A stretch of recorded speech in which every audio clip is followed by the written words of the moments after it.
Salutations à toutes et à tous, bienvenue en ce 14 décembre à l'ouverture de la 14e case de notre calendrier. C'est lundi, c'est le début de la semaine et quoi de mieux pour la démarrer du bon pied qu'une petite recette de cuisine.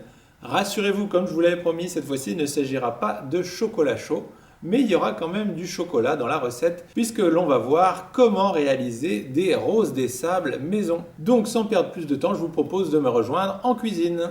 Pour pouvoir effectuer cette recette de rose des sables, nous aurons besoin de 150 g de chocolat noir ou au lait, 50 g de pétales de maïs nature de type cornflakes, ou si vous voulez que ça soit plus sucré, vous pouvez utiliser par exemple des pétales de maïs déjà sucrés tels que des frosties ou autres, 10 g de beurre demi-sel, ou du normal si vous n'avez pas de beurre demi-sel, ça marchera tout aussi bien, et une cuillère à soupe de sucre glace. La première étape de la recette va tout simplement consister à couper le beurre et le chocolat en petits morceaux afin de les faire fondre. Donc là, deux possibilités s'offrent à vous, soit vous le faites chauffer au micro-ondes ou alors au bain-marie. Pour savoir comment faire un bain-marie, n'hésitez pas à réouvrir la case 2 du calendrier puisque je vous avais expliqué comment faire. La cuisson au micro-ondes sera plus rapide, par contre vous pourrez travailler le chocolat un peu moins longtemps puisqu'il va redurcir plus vite par rapport au bain-marie. Donc à vous de voir celle que vous préférez. Pour la cuisson au micro-ondes, allez-y doucement par petites plages de 20-30 secondes pour voir l'état dans lequel est le chocolat et ne pas mettre trop fort et trop longtemps d'un seul coup.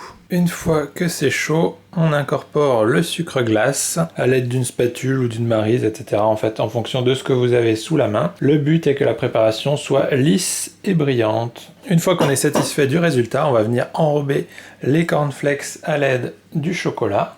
On va donc les mélanger en prenant garde à ne pas les briser.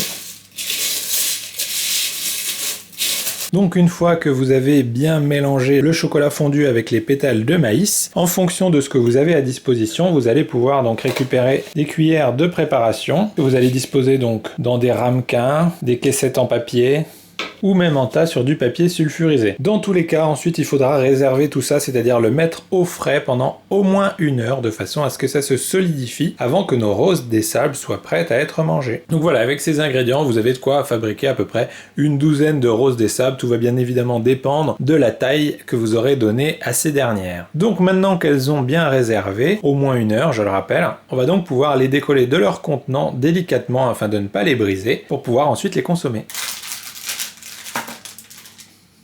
Et voilà. Dans l'idéal, il vaut mieux les manger assez rapidement pour éviter que le chocolat fonde ou qu'elles ne ramollissent. Bon appétit, nos roses des sables sont prêtes.